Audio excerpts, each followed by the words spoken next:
Shalom, family. Good to see you all here. Hope you're doing well. Yeah, she does. Janet says she looks evil. Well, think about who she was married to. That should say a lot. A lot of times when these women marry men that are racist, they're generally, in lockstep with them. She would feel the same way too.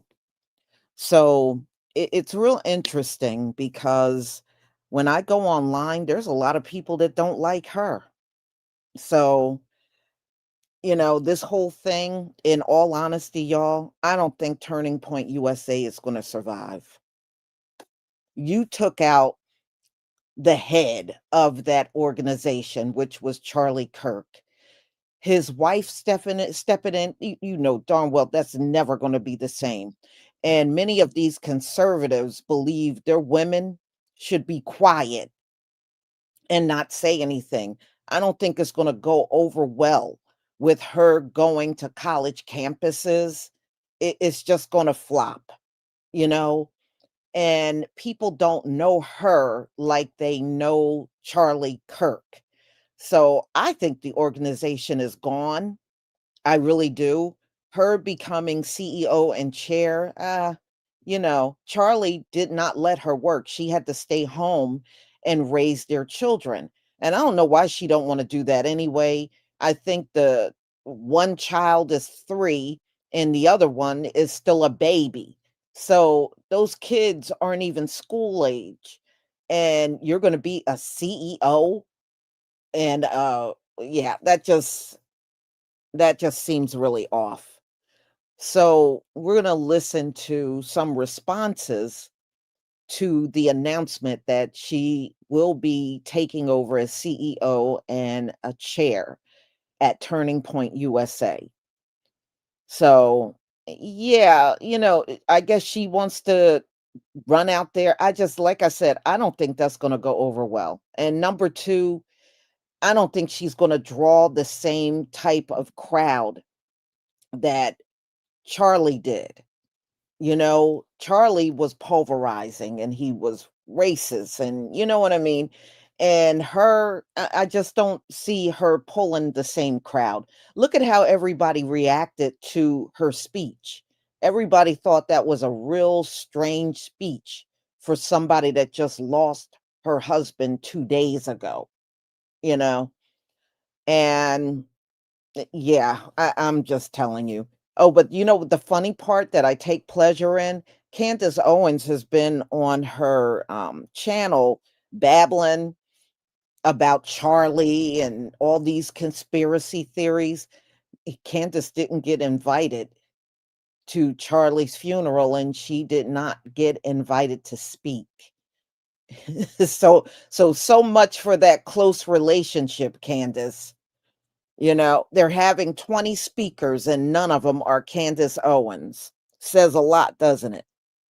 For somebody crying and claiming Charlie was such a friend.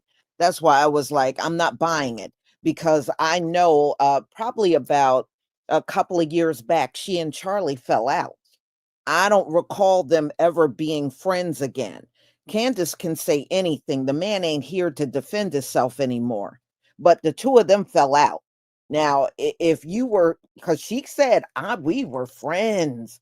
Well, then why didn't his wife invite you to the funeral if you were friends or could speak there? Well, and she got shut down. Candace got the door put in her face, y'all. She got the door put in her face. So much for that. See, Coonan, it never pays.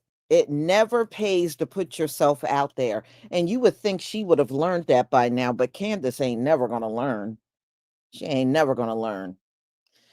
So I let them keep kicking her in the head because she definitely took a kick to the head on this one for real. His wife is snubbing you and not even paying, giving you the time of day. That says it all right there. Because I know when, all the news came out, she was even talking about possibly taking his place going college. Don't nobody want to see Candace. Candace has fallen from grace. You got to look at it this way. She got fired from PragerU. She got fired from Turning Point USA. She got fired from the Daily Wire. Nobody wants Candace. They don't want her. They're done with her. She's already used goods. They don't want her no more. All right. So let me share my screen so we can get started. Yep. All right. Please give me a 1 if you can see my screen.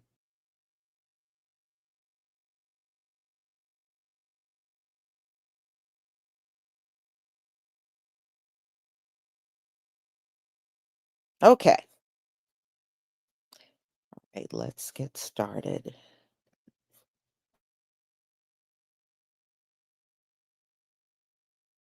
Anna Paulina Luna, a Republican member of Congress, Florida, knew Charlie Kirk, knew his wife Erika and the kids, and is very familiar with Turning Point USA. I wanted to bring her in. I sent you a note, my condolences for your loss of a friend, especially the way it happened. What does this loss, this murder, mean to you? Well, first of all, it's obviously been hard, and Charlie's someone that will never be able to be replaced. But I do think that this signifies, especially for not just myself, who knew the family, knew Charlie, and is now a member of Congress, but for someone that started out as an activist alongside Charlie, that it indeed has spread his message, and he's going to continue to be impactful even after death. Erika is in a unique position to where she, and I do absolutely believe this, is going to ensure that Turning Point not just continues to expand, but also continues to be responsible for recruiting those that are the future leaders of this country. I got my start again as an activist alongside Charlie, but I also know that what they were working towards and what the organization as a whole started doing was recruiting candidates to run for office, backing those candidates, and ultimately getting them elected to the House of Representatives. So I'm actually one of one, but I do look forward to assisting them in that candidate recruitment this next coming election cycle. But what I can tell you, Chris, is that Charlie also too knew what was happening in regards to the amount of foreign influence in this country. And actually just today, House Oversight sent out a letter that would freeze the assets, or asked the Treasury Secretary to freeze assets of a billionaire by the name of Neville Singham, who was operating on behalf of the Chinese government to sow discord in this country. I think I'd come onto your show and talked about that a few months back. But as a result of what's happening, you're seeing Congress wanting to take definitive action. So this is multifaceted. I can tell you that following the death of Charlie and watching him actually be murdered in a horrific way, that I wish I could unsee that I then had to spend the following hours actually contacting Meta and Roblox and X and Reddit and various platforms, asking them to take down the video, because people were then sharing the video and then calling for there to be violence upon Erika, the kids, Charlie's family. They're calling for assassination attempts of other politicians. And obviously that type of behavior is not tolerated on social media, especially with their terms and conditions. So they're enforcing it. Terms and conditions, social media, the algorithms. Am I wrong to point the finger at them? Yes, you've got to think it, you've got to write it, you've got to want to hear it. Of course, of course. But do you think it's time for Congress to have a conversation? It can't be the government. The government can't regulate speech. But do you think it's time for the platforms to have more responsibility for what they magnify with their algorithms? I think right now, my main concern, obviously, is that within 3 days, I saw, and this is, by the way, being showed to children, right? So there was a video of a woman in Philadelphia being executed with a firearm. She's a Black woman. There was a video of the Ukrainian refugee being stabbed to death. That went viral. That was horrifying. And then, obviously, the murder of my friend. And I think that when you have a society that desensitizes death and removes humanity like that, it's obviously a problem. But more importantly, these platforms, if they want to maintain licensing, do have terms and conditions. And many of those terms and conditions include not displaying video or violence in an effort to, A, protect children that are on the platform, but also two, if they have users that are on there, you're opting in to adhere to those standards when you're using the platform. So I think that there might be something coming down the pipe from the FTC on this, but what I can tell you is it was horrifying having to see this stuff over and over again and having to then flag it for these platforms. But I was very happy that some of these CEOs, specifically Roblox, specifically on X even, and then also to these other platforms, that they're willing to take down that information almost immediately. Blue Sky, that tends to be the left-leaning new Twitter, was actually the quickest to respond, and they said that they're horrified to see that people were making calls for violence, and that was not something that they condoned. They released a statement, and they actually got to work immediately removing this content. Federal law enforcement are tracking what they call several threats of unknown credibility against Sunday's Charlie Kirk Memorial in Glendale, Arizona. President Trump and Vice President Vance are expected to be there. The funeral will have the same level of security as the Super Bowl or the Boston Marathon. Kirk's widow, Erika, has been named CEO of Turning Point, the conservative nonprofit that he founded. In a statement, Turning Point USA said Kirk designated his wife to be CEO ahead of the shooting that took his life. Erika Kirk, Charlie Kirk's wife, was named CEO and chair of the board of Turning Point USA, the company that her husband founded. She was unanimously elected. That announcement comes as students returned to Utah Valley University 1 week after Charlie Kirk's assassination on campus. Erika Kirk is now CEO chair of Turning Point. If I'm not mistaken, she and he spoke about the importance of a woman to be home with her child / children. He also told girls that were in college that they should be there to find their husbands. See, what he didn't understand is that if a woman does not have money, she gets divorced, etc., in her later age, and she's on Social Security, what does she do?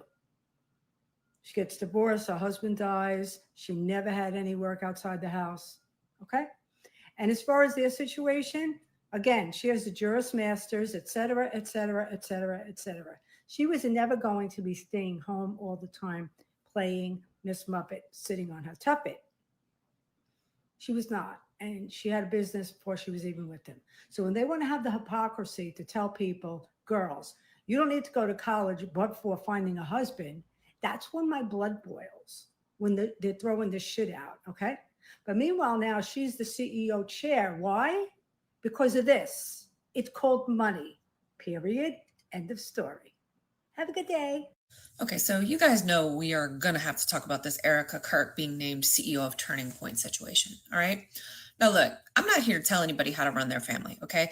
Because I had a corporation when I first got married and had 2 children, and then as we ended up divorced, I ended up exiting that company because, of course, those children needed to have at least one available parent to them, all right? But that was my choice, all right? But I'm not here for, my point is, Charlie's whole life, this whole package that he and she, Erika, were selling, all right, was skip college. You don't need to go for college unless you're going to get your MRS degree, find a husband. And you need to be at home making babies. All right. And he said repeatedly that women who had children, their place was in the home. Okay. He also, let me circle back for 1 second. So the whole thing about free speech, right? So it's like everything that's happening now is literally the complete opposite of what Charlie preached the whole time he was on earth spewing hate. Okay. I mean, not everything the man said was hateful, but yeah, like 95% of it. All right. Okay, guys, let's go over Erika Kirk's past for a minute. All right. Just to show you the hypocrisy here. Okay. And then I'm going to get to the whole CEO thing in a second. All right. Because I can speak on that intelligently because I had an S Corp for many years. So I appreciate the difference between an S Corp and a 501c. All right. Not in a boring way, but just stay with me for a second. Okay. This woman, Erika Kirk, whose maiden is like Fransby or something like that. I don't know. Anyway. She went to college. She was an NCAA athlete. She played basketball. Okay. Then she graduates college. She's off doing like modeling or some other nonsense. Okay. Then she goes back and she gets so her undergraduate is in like government and politics or something, and with a focus on international relations. Then she goes on to get a quasi legal degree. and then goes on even further to get her doctoral degree. So Charlie Kirk is married to a woman who is educated so far past him, right? From my understanding, I don't know his whole past, Charlie Kirk, but as I understood it, he's a college dropout, okay?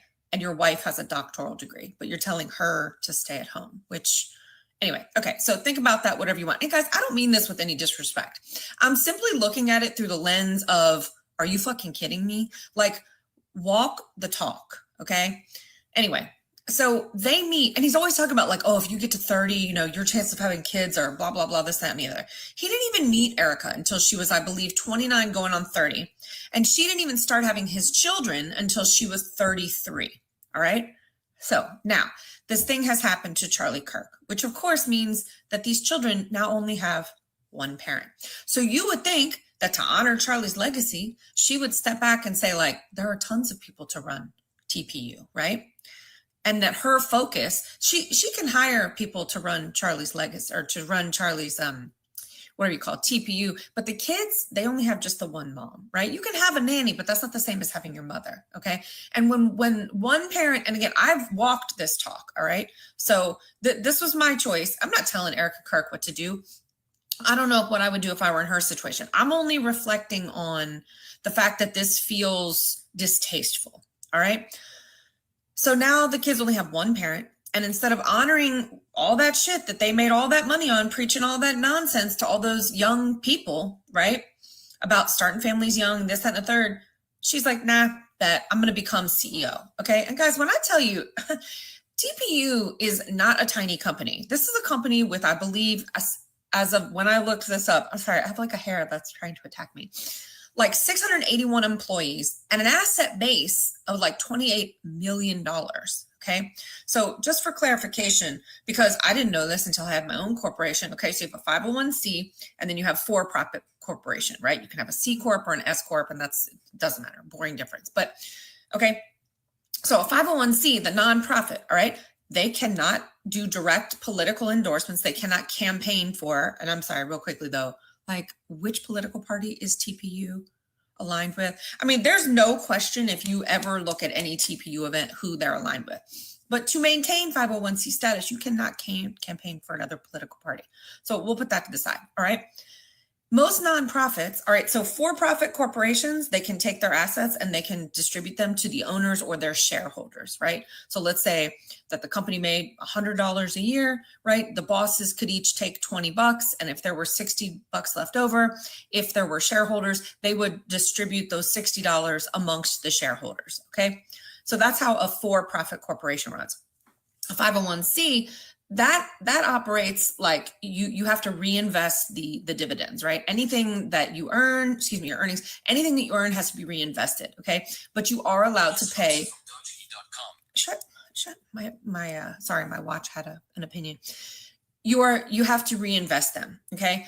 My point is you can't distribute them to shareholders or owners. What you can do is you can pay owners a reasonable salary. Now, when I had my company, I did not pay myself this. I mean, I wasn't running a nonprofit either, but he was paying himself between $300,000 and $400,000 per year. That's what I understand from the filings, the tax filings. Okay.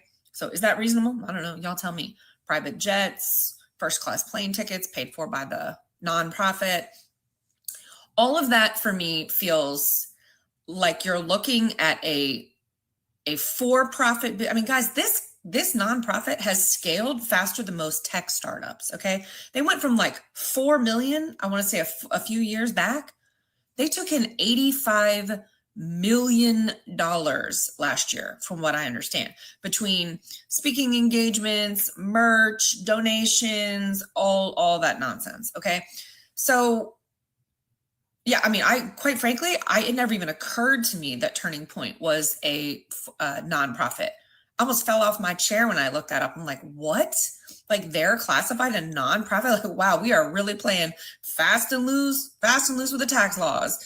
That was shocking to me. Okay, so now on to the Erika Kirk side of it for just 1 second. Sorry, I'm like going on because I didn't want to get on here last night because when I first heard about this, after I died laughing, I was like, what?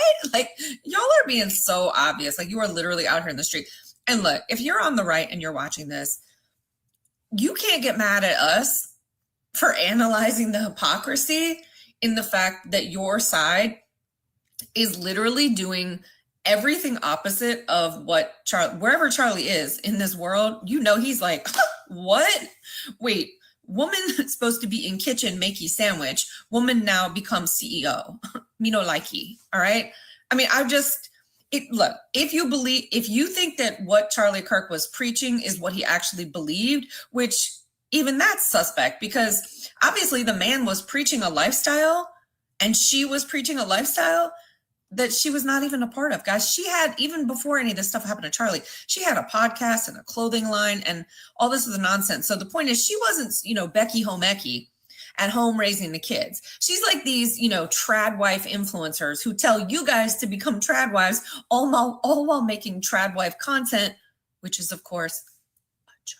I mean, it's just fake as fuck. But anyway, I want y'all to tell me how you feel about this, because I have to tell you, the more this goes on, the fact that she came out only 2 days after her husband's murder was crazy to me. All in white, full battle rattle, standing at his chair. I mean, even then I thought, damn if she doesn't look like she's positioning herself to slide right into that seat. That's what it looked like to me at the time, but I didn't say it because I wasn't trying to be rude. But damn, the man's been gone for like, holy shit, like 8 days or something like that. I don't remember exactly.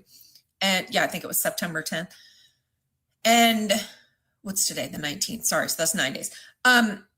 And his wife is becoming the CEO. And of course, they're going to frame this as, oh, she's a heroine because she's doing Charlie's bidding and blah, blah, blah. Okay, but if Charlie really wanted her to assume control of TPU, then what Charlie was saying to the rest of the world was bullshit. Because obviously, especially if you lose a parent, the mom needs to be there for whatever the other parent left is, needs to be there for the children. I don't know. Y'all let me know. This whole thing smells so like when I told my kids that they had appointed her CEO, they were like, what? I mean, Jesus, do they want to connect the dots for us? And I was like, yeah, I mean, anyway, y'all let me know what you think. Do y'all remember that episode or that season of Scandal when they were just running through presidents, vice presidents, everybody's getting pew-pewed until they found this one noble vice president? He seemed noble on television, at least that's how they portrayed his character. He rose up, a secret group called B613 picked him out of nowhere to position him in this spot as vice president. As he was, I think, getting inaugurated, he was shot down in public. Wasn't broad daylight, but it was very public. From there, we go on, we hear his backstory. The grieving wife comes along and she ultimately becomes the vice president in his place. We go along some more, it's like, wow, great. And then what did we find out? We found out that she, the wife, was the one who set up the assassination of her husband. And that's how she became vice president. Interesting, huh? Since everything has happened, I think the number one question is what is going to happen with Turning Point? What is going to happen next?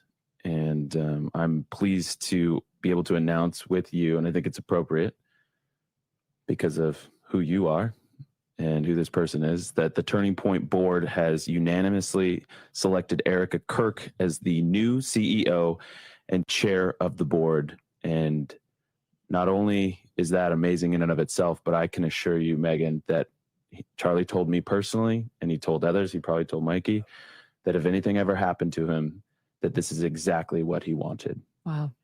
So I do not like Erika Kirk, and I have made that my feelings known. And this is not about her being a working mom, although there is an element to that. Now, let me explain. So her and Charlie are out spewing for years and making millions off the fact that they're explaining to incels that their wife should be at home making them a sandwich, right? They need to be at home making them a sandwich. They shouldn't be working while she's out working 3 and 4 jobs when nannies raising their children, right? That's a lifestyle choice, but don't push the opposite on other people, right? Don't brainwash people into thinking the opposite. Then she's standing at that podium, right? And she's explaining that her daughter, her oldest one, comes and says, "Where's Daddy? When's Daddy coming home?" And she explains that Daddy is up in heaven with Jesus, making money to pay for the daughter's blueberries. She put the weight of that murder on her 3-year-old child, and she's out there spewing the story like it's no big fucking deal. Right? Now, that little girl, mommy's going to be off who knows where, doing who knows what. Daddy's gone, right? So she goes to the nanny and she says, "Can I have my daddy back? Here's my blueberries." "I don't want my blueberries. I want to have my daddy." That's why I do not like Erika Kirk. Anybody who would tell their child that would put the weight of that on a 3-year-old. Ew. Anyway, have the day you deserve. In the wake of Charlie Kirk's assassination, Turning Point USA has named his widow, Erika Kirk, as the new CEO and chair of the board. TPUSA shared in a statement on social media the decision was made unanimously by the board, who said this move reflects Charlie's own wishes. And they said, quote, "In prior discussions, Charlie expressed to multiple executives that this is what he wanted in the event of his death." Kirk was shot and killed on September 10th while speaking at an event at Utah Valley University, a tragedy that's shaken the organization and its supporters. The board said in an emotional statement, quote, "It was the honor of our lives to serve as board members at Charlie's side. Charlie prepared all of us for a moment like this one. He worked tirelessly to ensure Turning Point USA was built to survive even the greatest tests." The board emphasized that TPUSA's mission lives on and that every member of the organization now plays a role in carrying forward Kirk's legacy of, quote, "fostering a prosperous country for generations to come." As they put it, quoting Kirk's well-known phrase, quote, "We have a country to save. We will not surrender or kneel before evil. We will carry on. The attempt to destroy Charlie's work will become our chance to make it more powerful and enduring than ever before." In the days following his death, the response has been overwhelming. On Sunday, TPUSA spokesperson Andrew Colvett posted on X that the organization received over 32,000 inquiries in just 48 hours to launch new campus chapters. That surge may have been fueled by Erika's powerful address to the nation Friday night. In it, she made a passionate vow to continue Charlie's work. She said, quote, "My husband's mission was powerful before. You have no idea. You have no idea what you have just unleashed across this entire time." Turning Point USA was founded by Kirk in 2012 to, quote, "identify, educate, train, and organize students to promote the principles of fiscal responsibility, free markets, and limited government." When the news broke today that Erika Kirk was named CEO of Turning Point, taking her late husband's place, you went wild. And like instantly, you proved just how little you understand about what the Bible actually says about a woman's role and submission in marriage. So my goal is to clarify that for you, because frankly, it makes you look a little bit like psychos when you rage about something that you so clearly don't understand. When the Bible talks about a wife submitting to her husband, my goodness, this has been twisted for centuries. Submission in the Bible is not about becoming a doormat or some sort of slave. It's actually quite the opposite. It's actually about mutual respect, mutual support, and partnership. This all comes from Ephesians 5, where wives are told to submit to their husbands, just like the church submits to Christ. But this is big. This is a big but, and this is what people miss. Husbands have an even greater responsibility than their wives. They are commanded to love their wives with the same self-sacrifice that Christ showed the church. You know what Christ did for the church, right? He died for it. Husbands are to lead by giving and serving and putting their wives' well-being above their own. It's not about arrogance or bossiness, certainly not abuse. This is about partnership.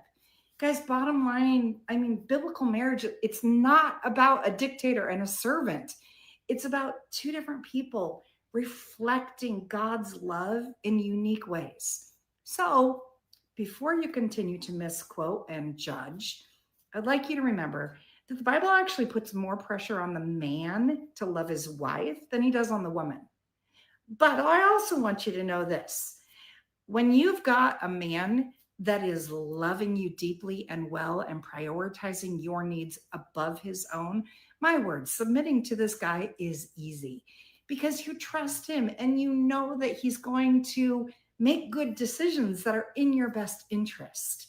Okay, so it's not a bad thing to submit to your husband. It's actually a beautiful thing. And it's a beautiful thing to watch your husband serve you and love you like Christ did to the church. So there you go. That's the truth. Do with it as you wish.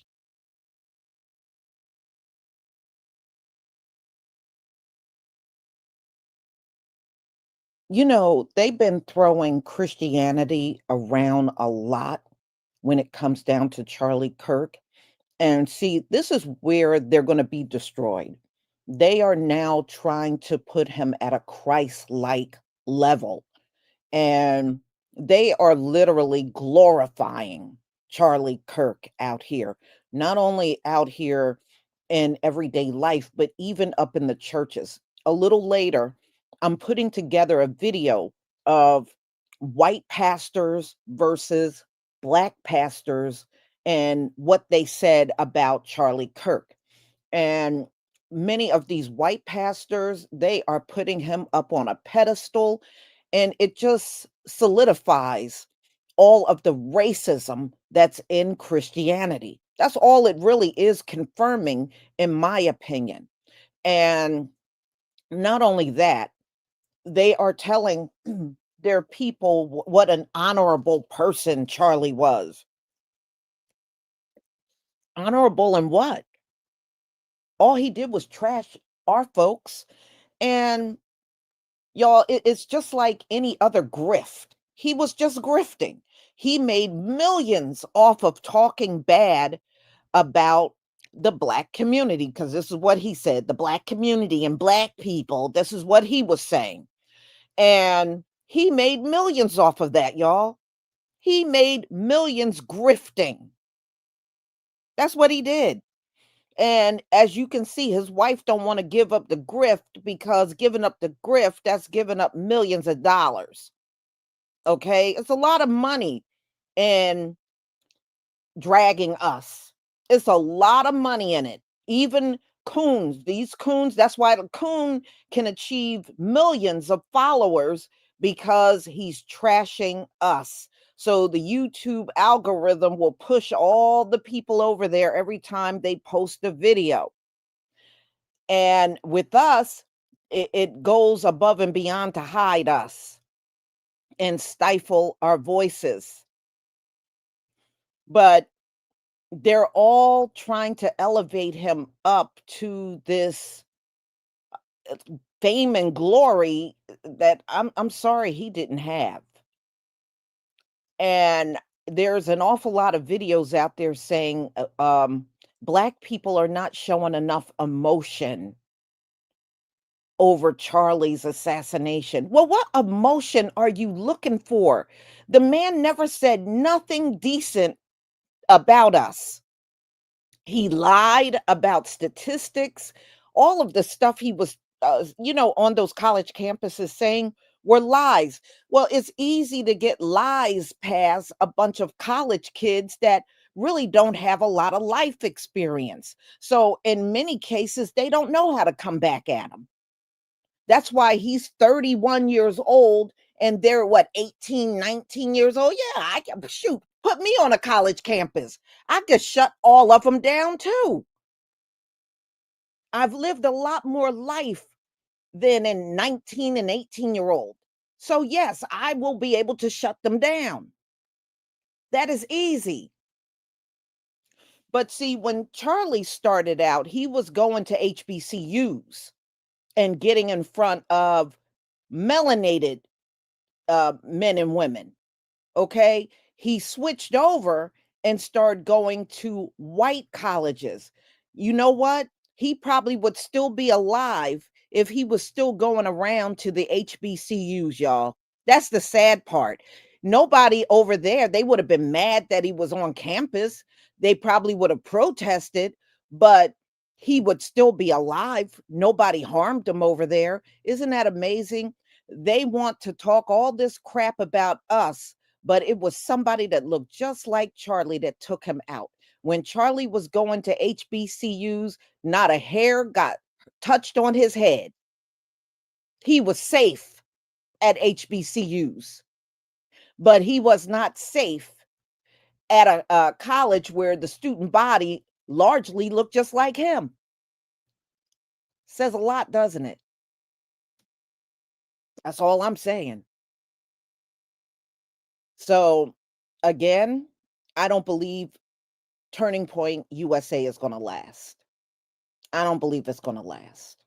They're going to have to probably do a complete overhaul if it has a glimmer of a chance of surviving. But just throwing Erika at the top as the chair, that is not going to give it lasting power, y'all. It's not. It's not. So this is all I have on this subject matter for today, but I got more upcoming videos and we will get to that. So I hope you can return to see more. And I promise you, it is going to be really interesting. So I will see you later. And let me thank, I do have somebody to thank. T Key, thank you for the super sticker. And I deeply appreciate your support for my channel. And I also want to take the time to thank the people that have sent me PayPal and Cash Apps. Your support is also deeply appreciated. You know, I am really busy and into my business, but it does not mean I will not continue to do things online on YouTube.